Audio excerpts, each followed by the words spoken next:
Welcome everyone, tēnā koutou katoa. My name's Susan Morton and I'm the Director of Growing Up in New Zealand, and it's a real pleasure to be here today so that we can introduce you to the 72-month data set from the Growing Up study.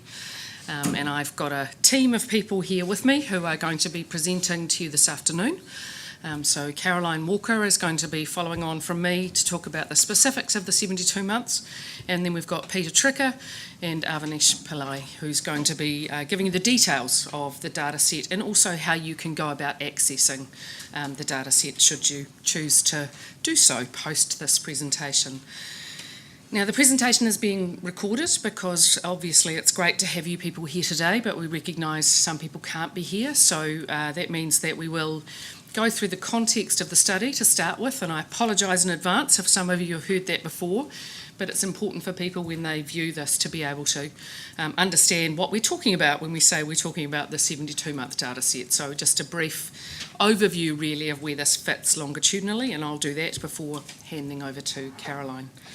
Now, I've been told by my colleagues that there is a website, Slido, where you can enter any questions that may occur to you as we run through the presentation so that we can capture those. And there'll be time to then address those afterwards. So if you have anything that you want to record, please do so. There'll also be time to ask other questions at the end of the session, and we'll be around to help you out, to answer your questions as well. So hopefully that's going to be useful, and I'm also assuming that you've got a copy from Janine, is that correct, in terms of the background information that people have got that accessible and emailed yesterday? So those will be useful documents. If you haven't had a chance to look at those already, I would recommend that you do, and certainly probably even if you have, if you're new to the study, then maybe go back to it after today and familiarise yourself with some of those documents, and by all means ask questions if you have any. So, the purpose of the afternoon really is just to introduce those of you who are here, as well as those who will pick this up later, to what's available in our 72-month data set, and then to also take you through how you can apply for that data set if you would like to answer questions pertinent to the children in the study and hopefully pertinent to scientific questions as well as policy relevant questions. So I'll just give you a bit of a study overview so you know where this fits. I'll hand over to Caroline, who's going to talk about the focus of this particular cross-sectional part of the longitudinal study, the 72-month data set. And then both Peter and Avanish will talk in more detail about the actual detail of what's in the data set and what you can do, and Pete will take you through how to apply for these data sets and how to interact with the e-research platform, and then we will leave time for questions. All right, is that okay? Good. Okay. So just going back to the beginning, because it's always the place that we want to start, and thinking about how we got to this point.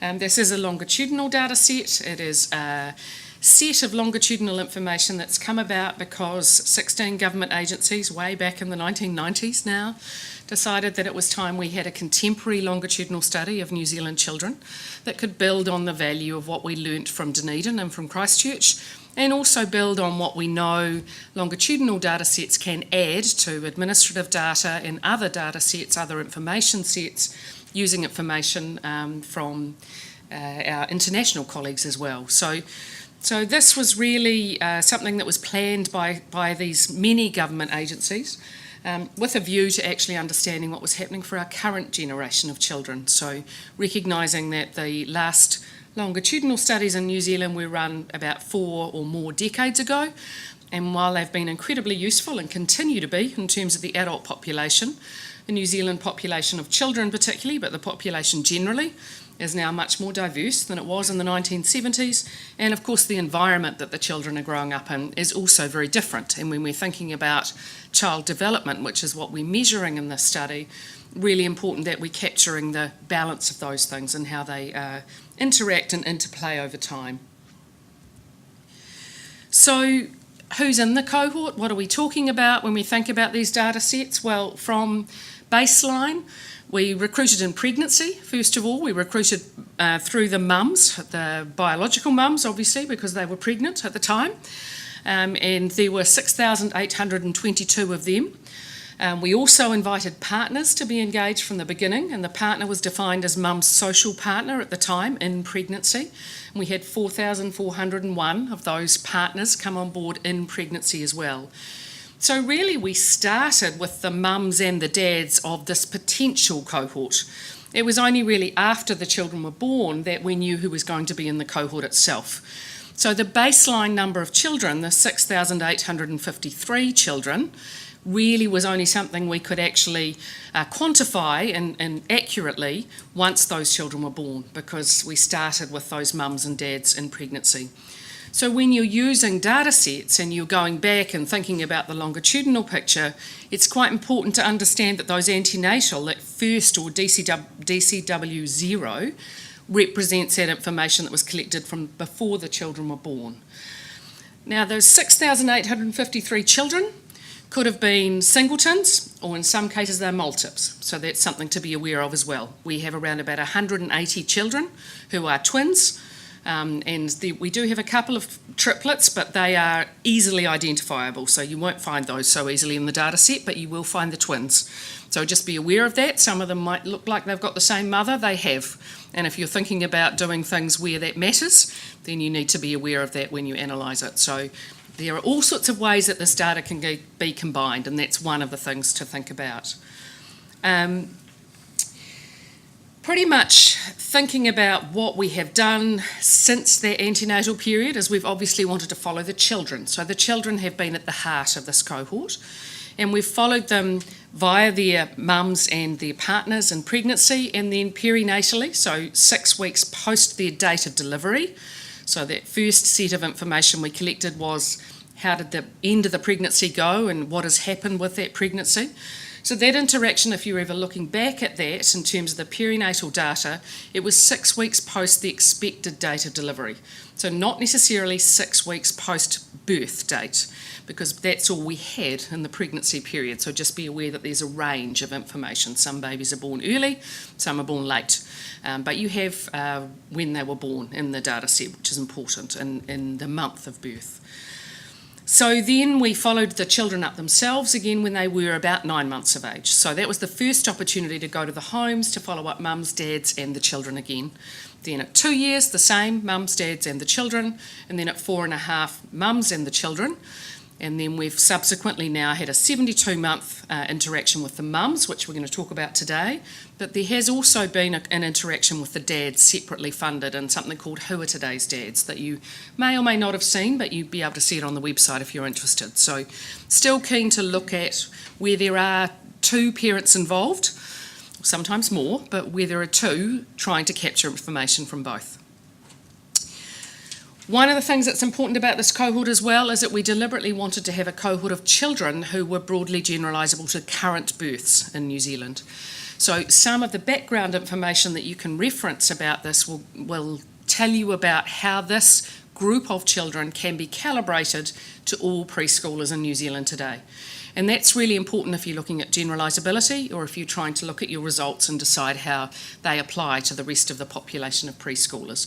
So those documents are on the list of key documents that you can access either before you've come here today, but you only got them yesterday, so chances are you won't have had much of a chance, or certainly after this, then I would recommend that you go and look carefully at the cohort profile. There's a recruitment and retention paper that talks about how this cohort was brought together, and then there's also a post hoc calibration technical paper that goes into the details of how this group of children aligns to all current births, which was our population of interest. So importantly, just go back and look at that, and that's the baseline population at this stage. Later reports will also take you through retention to date, who has missed out on different data collection waves and who has skipped in and out. So while we've only lost 3% of the cohort from baseline overall up to the 4.5 year, then we do know though that some children and their families will skip a data collection wave and then come back in at the next one. So we give them a chance to what we call skip rather than opt out completely, which means you need to be quite careful about where you're potentially looking if you're looking over time. So 97% still involved, but at each data collection wave, cross-sectionally, certainly up to 4.5, we know that we've got anywhere between 95 down to 90% who have completed that data collection wave. So just be aware that one is not a subset of the other. There are groups who've moved in and out. And Avanesh and Pete, particularly Avanesh, will take you through some of the ways that you can link the data sets together, particularly in terms of the child ID, which is the constant. The children are at the centre of this, and know that the parents can change. So they can change because they're either in or out, but they can also change because the mums and dads change. It's the children who are the ones being followed. So just think that through, and if you have any questions, by all means, just ask us.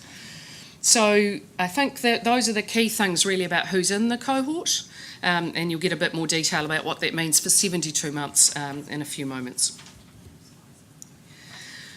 So one of the other things I think that's important in looking at a particular data set, like the 72-month one that we're looking at today, is understanding where it fits. So obviously every data collection wave that we run, every mode of data collection that we undertake is designed to add value longitudinally. So we're looking to collect information that tells us about trajectories over time. So we don't ask the same questions every time we go into the field. We ask questions that are designed to track change over time in terms of development of the children, but also in terms of the environments around them.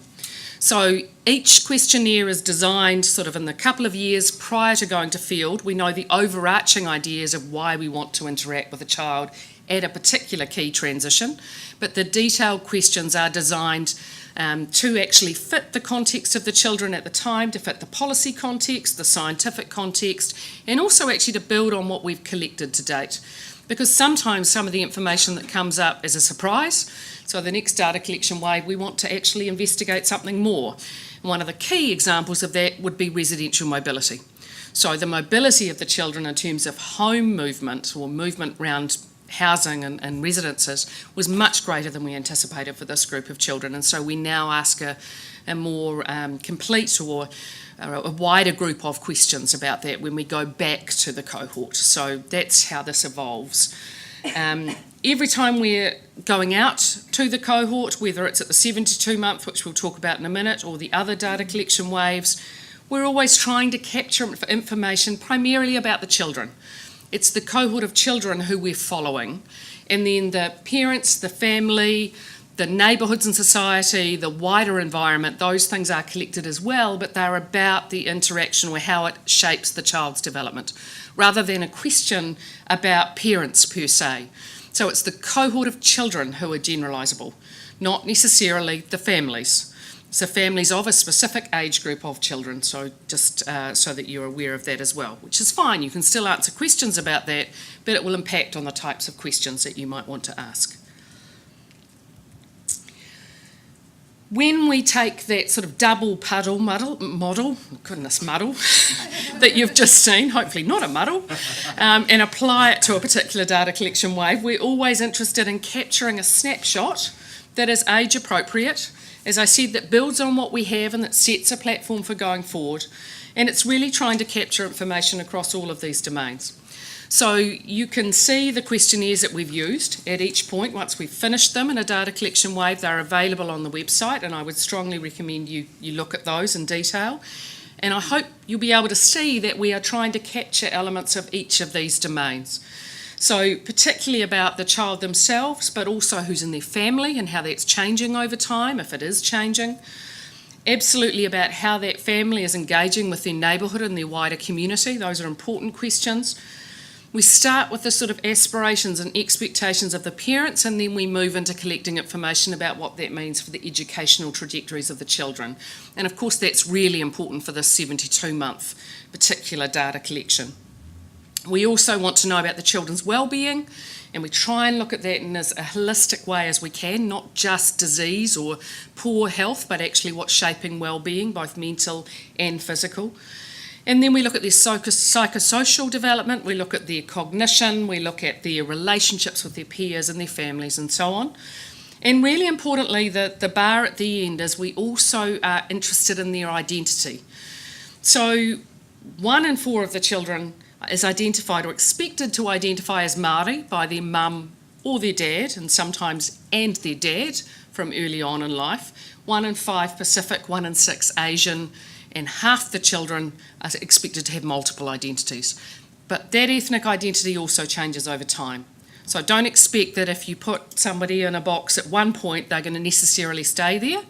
And when we get to the 8th year, which is where we head next, the children are going to tell us what they think they are themselves. So mums and dads didn't always agree about that, and the children may not agree either. So we try not to use ethnicity as an explanatory variable, is probably the best way to describe that. We try and understand what it means to associate with those different groups. And as the children get older, we're also interested in things like gender identity and other sort of cultural identities that may not be about ethnicity per se. So that's a really important one. When we ask a set of questions and you look back at the questionnaires, you may look back and think, why on earth did you choose that instrument? Why didn't you choose some gold standard? Why did you do this one and not something else? And we do try and provide good justification for that so you can see our rationale.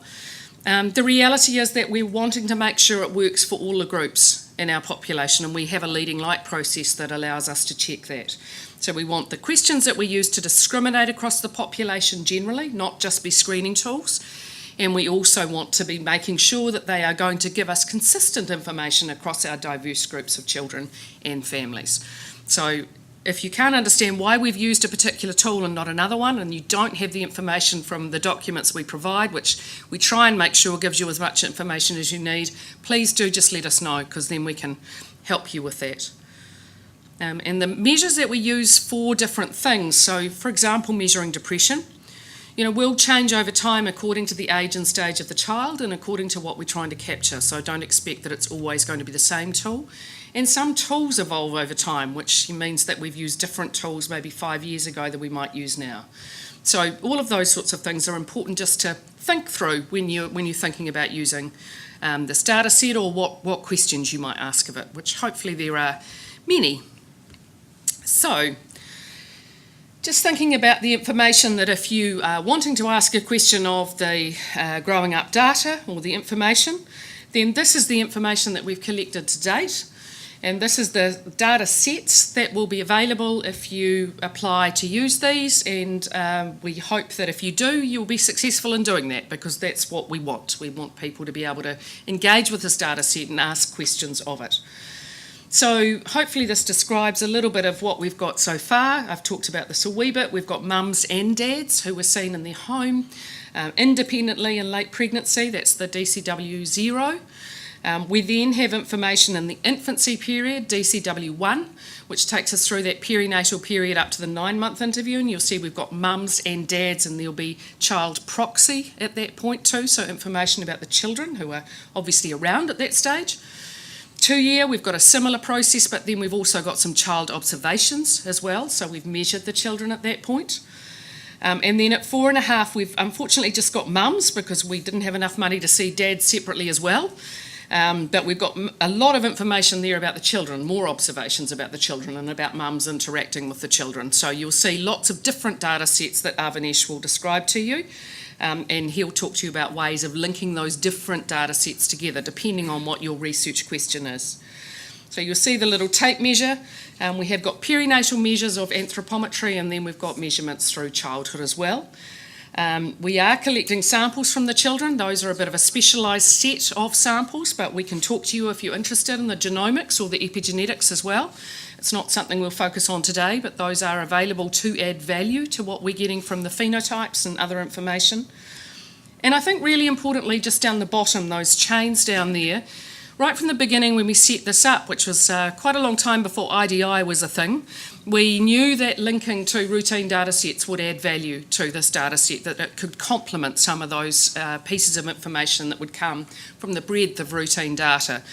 So for us, we need consent from our parents to do that, and we have consent from a large majority, almost all of them, to link to education and health data, and we derive variables and make those variables available in the data sets that are available for people to apply for once we've had a chance to actually clean those and collate those and put them in. So the health data is there for the first couple of years, and the education data we have consent for, but as yet it's still not completely there, but it will be over time. So that's really the data sets that we've got up to, say, 54 months.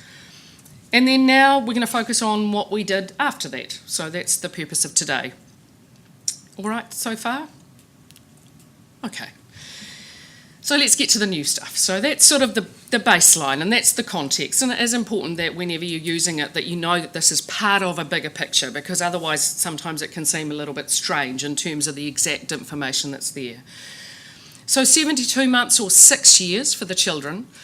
The last time we engaged with the children face-to-face, before the data collection wave we're doing now, was when they were 4.5. So we were very interested in their readiness for school, how that preschool period had gone for them and where they were at in terms of being 6 months off from potentially entering school at 5 or sometime between 5 and 6. So we were keen to actually engage back with those children and their families as soon as we could after they started school. Because importantly, we wanted to know how that transition had gone for that group of children, given the information we had in the preschool period.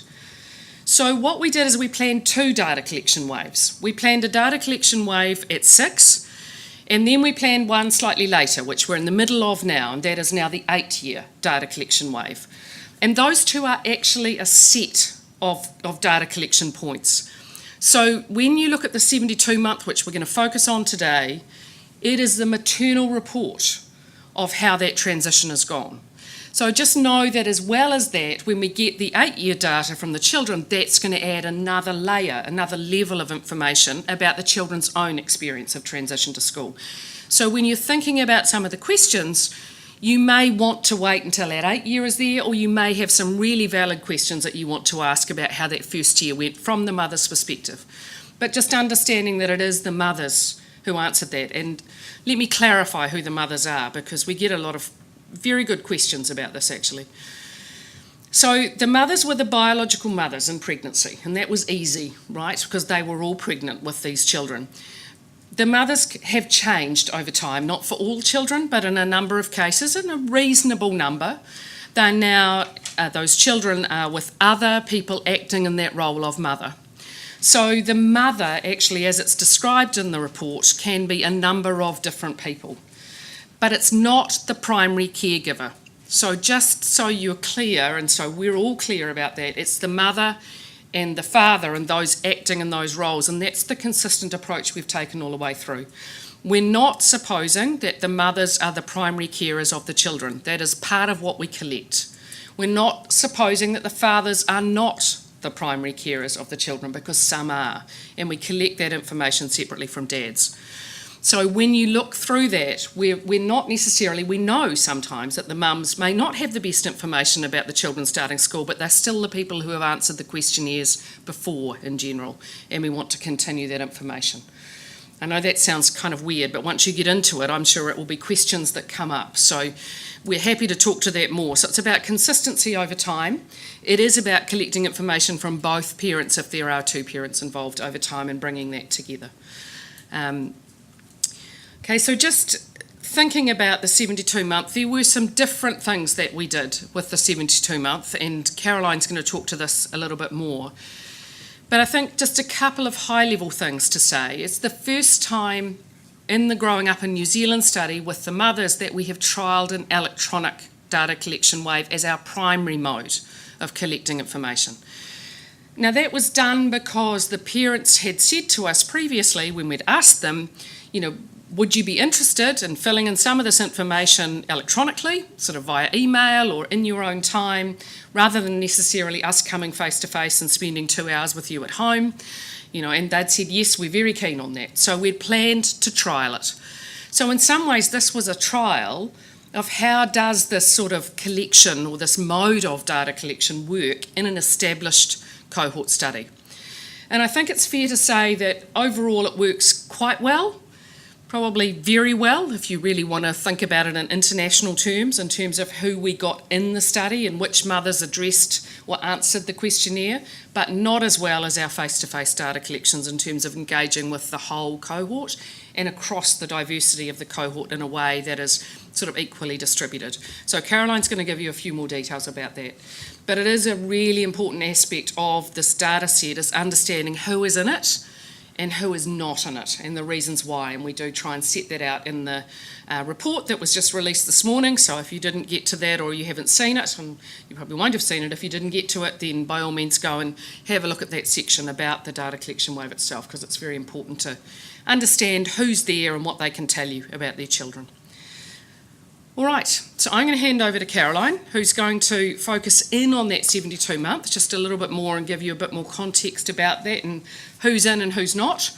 And then we're going to go into the detail of the data sets themselves and talk through what's there and what you can, hopefully give you some ideas about what you can do about it. Okay, any questions at that point? No? Okay. Caroline.